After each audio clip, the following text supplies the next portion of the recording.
Welcome to the online English class. As usual, I'm Mohammad Mahmoud Hassan, lecturer in English, Rani Bhavani Government Women College, Natur. These are the contact details. You may contact with me through mobile or email address I have displayed here.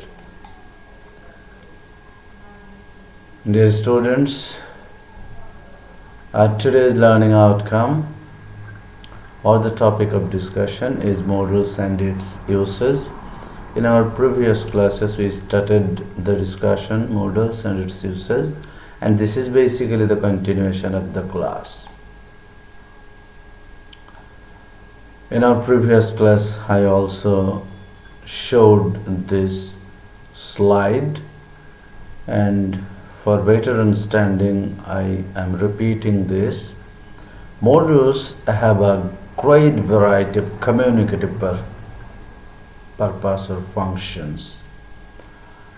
So, modal verbs or modal auxiliaries, these are not exactly the same of main verbs. It has some special functions or communicative functions. If we use modal verbs in sentences, we don't use or add infinitive to before main verb. They never change their form. That means we can't add s or ed or ing with main verbs. These are all modal verbs: can, could, may, might, shall, should, will, would, must, need, dare, ought to, had to, used to, be going to, had better, would rather.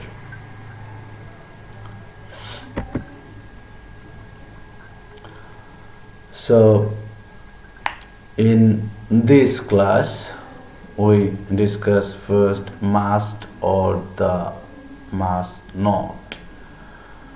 The first function, in case of strong obligation, we use must.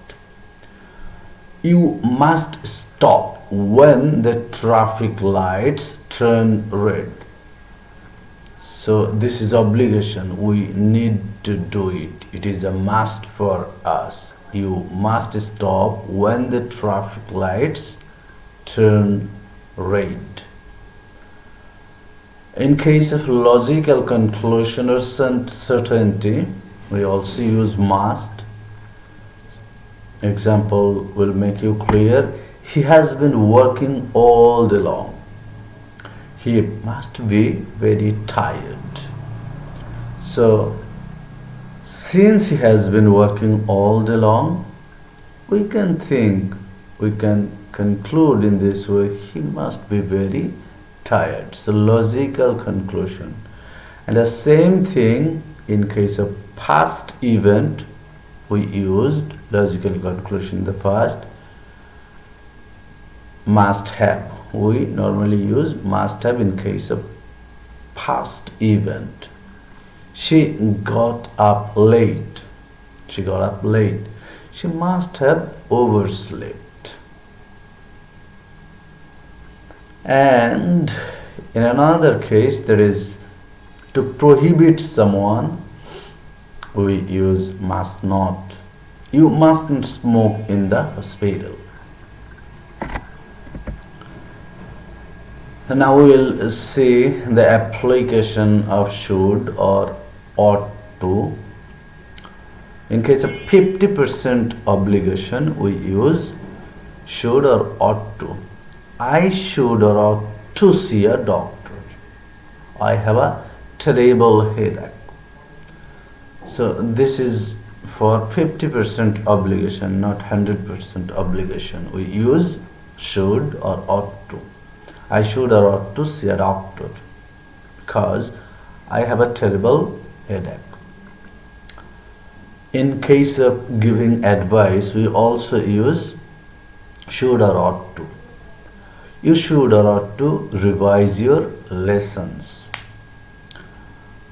In case of logical conclusion, we also use should or ought to. Examples are like this: he should or ought to be very tired. He has been working all day long. Since he has been working all day long, he should or ought to be very tired.